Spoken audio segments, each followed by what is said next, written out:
ত্রুটি আমি ধরে দেবো, বেজার হবেন না তো। এক নাম্বার হলো এই প্যান্ডেল কে বানাচ্ছে তাই নাম কোন? তো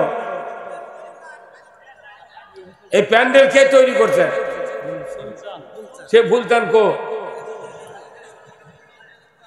এই ফুলতান কো। মাথার উপরে আলো থাকলে হবে না, আলো এমন পজিশনে দেওয়া লাগবে যাতে বক্তার মুখত আলো লাগে। এটা এক নাম্বার। দুই নাম্বার হলো এখানে আলো বড় বল দেখা যাচ্ছে কিন্তু আর পাওয়ার নেই। বাংলাদেশে 18 কোটি ইমানদার কিন্তু শক্তি নেই। বাংলাদেশের অবস্থাটা আজকের এই মঞ্চের অবস্থা তাই। আগামী দিনে যদি মাহফিল করেন আরো কমপক্ষে 3 ফুট ওই নিচে আরো এই বাঁশ দেওয়া লাগবে, আরো 3 ফুট নিচে দিয়ে এখানে শীতের দিন যেহেতু মাহফিল কমপক্ষে 200 পাওয়ারের 4টা ক্লিয়ার বল দেওয়া লাগবে যাতে এলাকা দিন হয়ে যায়। আর এই যে বলগুলো দেশে রড বাল্ব, কোন ফকিন্নির বাড়িতে রড বাল্ব আর নেই। রড বাল্ব দিতে ওই ভাড়া বেশি নেওয়ার জন্য বাল্ব দিনই 20 টাকা। আর এখানে যদি এই বাল্বে যদি 350 টাকা দামের বল যদি 32 কিংবা 48 পাওয়ারের ওয়াটের দেওয়া হতো, 4টা বল দিলে পুরো দিন হয়ে যেত। হ্যাঁ কতক্ষণ ওখানে মুখ দেখা যাচ্ছে না, আমি কি বলবো? ওরা একটু ঘুম পারলেও তো কিছু বুঝে পাবে না। গেল এক নাম্বার। এই থামে। 2 নাম্বার হলো এই মঞ্চের এই চান্দাও আরো ডেবে দেওয়া লাগবে। কথা বুঝতে পারছেন?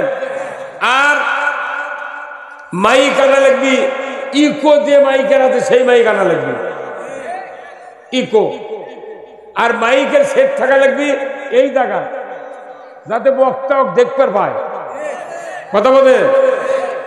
আর বক্তা যদি শ্রোতা দেখতে না পায় কোনদিন বক্তৃতা করে মজা হবে না।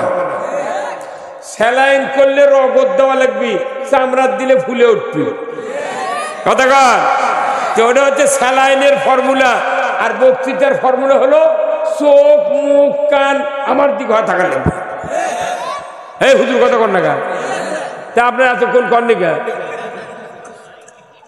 আপনারা যে কদিন চেয়ার যাচ্ছেন হাতে হাতে চেয়ার নিয়ে এই মুরাদ আছে, সব এই মুরাদ এই দিকে, এই দিকে আছে। যার মুড়িতে চেয়ার এই দিকে আছে না, এই মুরাদ নাই। হ্যাঁ আরো নিচে, আরো সামনে থেকে। হ্যাঁ একবারে সামনে থেকে। হ্যাঁ এইবার এই আপনার এটার পাশে হারান তো হারান। হ্যাঁ ওই দিকে এইদিকে এইদিকে। হ্যাঁ হুজুর হুজুর হ্যাঁ এদিকে আছে। বড় যে ওটি বলিচ্ছে। এই কানি থেকে সরেন, এই কানি সোজা হওয়া লাগবে। এই কানি সোজা, ডানে থাকা যাবে না। এই আপনি উঠি বলছেন গা, এই তারা অতীত এদিকে আছে, দেখা যাচ্ছে না। হ্যাঁ হ্যাঁ আসেন। হ্যাঁ